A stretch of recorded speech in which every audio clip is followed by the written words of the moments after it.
Hello, my name is Tabby. And my name's Patrick.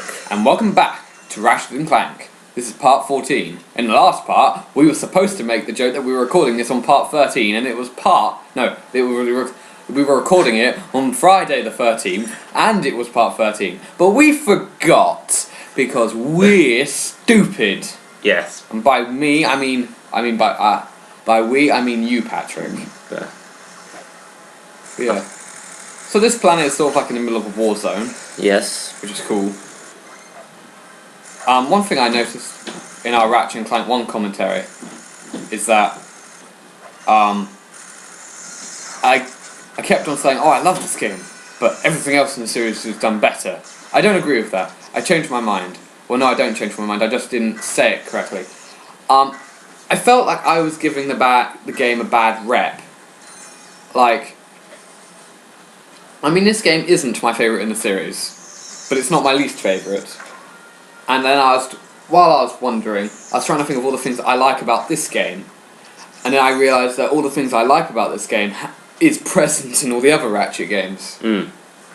And so it's a bit odd. But I'll try to list them. I like how each level is different. I like the exploration. I like how all of these levels seem to have a purpose in this universe. Like this is a planet that's currently under battle. So yeah, I like this game a lot. And the cutscene. Blasted thing, it won't budge. I've tried everything I know short of nuclear weaponry. No, never mind. Well, you tried. See ya. Not so fast, soldier. You're going into that compound even if I have to throw you. Aha! That ventilation shaft leads to the turret platform. Soldier, find a way to use that shaft to infiltrate the compound undetected. You've shown bravery by making it this far, soldier. And for that, I reward you. I intercepted this communique that you might find useful. Take it. I'm off to find my battalion. Good luck.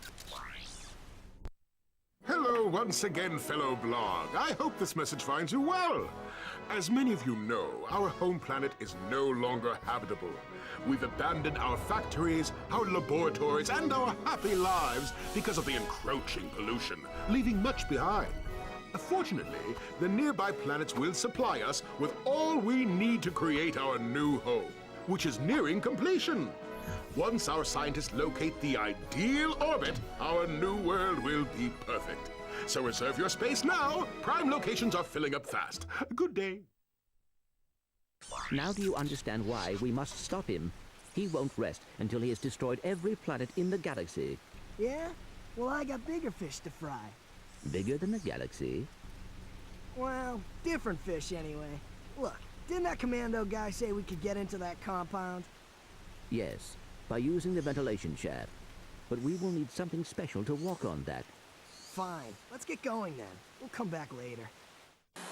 So yeah, a lot of stuff happened in that cutscene. So yeah, this is something completely optional which we can come back to do if we wish. Yeah, later on we'll get an item called the Magna Boots, which allow us to walk on metal. Right. So we can walk up there. You know, when one person's on the ceiling. Yes. And one person's not on the ceiling, and you get shot. But we'll talk about that later. You saw there we got a planet, then that's the second next planet we're going to be going to, Planet Auxon. My least favourite level in the game. Why is it my least favourite level? Well, we'll find out next part, because we're not going there yet. We're going to the other planet. Hell, if we're going to go there now. I'm going to postpone going to that planet for as long as I feel like. But yeah, it's definitely my least favourite level in the game. Right. Potentially of all time in Ratchet and Clank series. Is that because everything else is better, or because... It's bad. It's bad. It's right. bad. It's not Sandopolis. Okay. Sandopolis is sort of mediocre in comparison. This level is sort of bad just in general. Right. But it's not terrible, I'm overemphasising. This is a cool lava level. Remember, we got the cutscene which said, oh, we got a pilot's helmet, and it didn't work. Yeah. And I yelled, Eureka! He was like, oh, I figured out how to tell if gold is real or not. Yay. But yeah. One thing I like about this game, more than all the other games, is the flexibility. More so, when I say that, I mean there's a lot of different stuff you can do to kill enemies. Like, you can use your wrench, you can use multiple weapons, you can come up with creative ways to kill your enemies. Yeah. And you don't really care about anything while you're playing it. Like in the other games, you're like, I must use this weapon so I can upgrade it.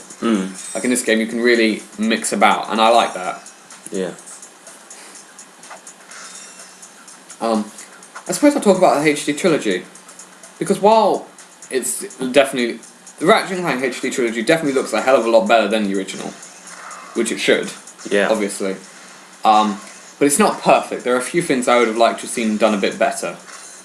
I think out of all of them, I think Ratchet 1 I wish was the best. No. I think it's had the worst conversion because of the menus. I think the menus for Ratchet and Clank 1 on the HD trilogy are a bit fuzzy. Okay. I definitely think it's the worst aspect of that transition. Also, you know when we buy weapons, there's like a little green guy on the right? Yes. He looks weird as hell on HD trilogy. He looks like he's been squashed. It's like really bad compression. Yeah. And also a few times throughout the games, like models won't look exactly right. Like sometimes people's eyes will disappear. Like there's a cutscene later with Quark where in the HD trilogy he's just white. He looks creepy. He's like he's trying to sell you something. It's like hey, and his eyes disappear. He's like I don't want to buy anything off of you. Yeah, Ratchet 2 did better. The menus were a little fuzzy as well, but only a little, and it didn't really have any like buggy eyes or anything. Yep. And Ratchet 3 I think had the best conversion. It had one character whose eyes tend to disappear, but that's the only thing I can think of off the top of my head that didn't look good. Oh yeah, there are a few cutscenes which didn't seem to have any touch-up whatsoever. Oh. So I don't know if that means it was rushed, but at the end of the day, it's a port. Yeah. And the most important thing of a port is to make it play like the original. Yeah. And it plays exactly like the original, so I can't really complain that much. Yeah. And it will be interesting when I go back to record Ratchet 2 for the commentary, or to see, like, will my eyes survive? And I also think after playing through the Ratchet and Clank trilogy, and just playing it pretty much non-stop without getting bored, I think I'm going to have a hard time saying that this isn't my favourite video game series of all time. So I'll say it now, Ratchet and Clank is my favourite video game series. I mean, hell, even after I was like, I 100%ed Ratchet 3 except for that one trophy, what should I do now? I'm going to play Deadlocked. And start getting the 100% for that. And I played that for half a day and got a notch closer to the 100%. Yeah. Because I am a completionist. I like this room because it's got a turret in it. You don't have to worry about dying when you have a turret. Well, the turrets in the other games are completely useless because you can't upgrade turrets.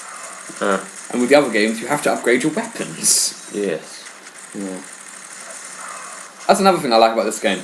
While I think many of the other Ratchet games are better overall than this game, one thing in the Ratchet and Clank series, apart from say All for One, where that was radically different, this game is the most unique.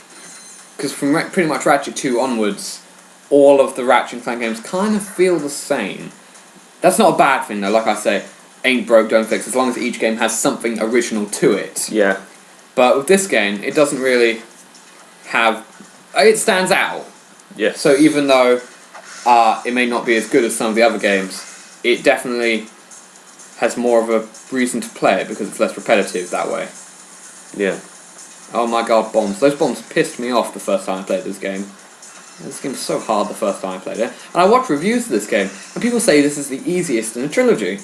Yeah. Not just an easy game in general, but the easiest in a trilogy. I heavily disagree. If you want to say that it's not easy, I mean, that's fine. That's sort of a different taste in how could you art platforms. But to say it's the easiest in a trilogy really confuses me.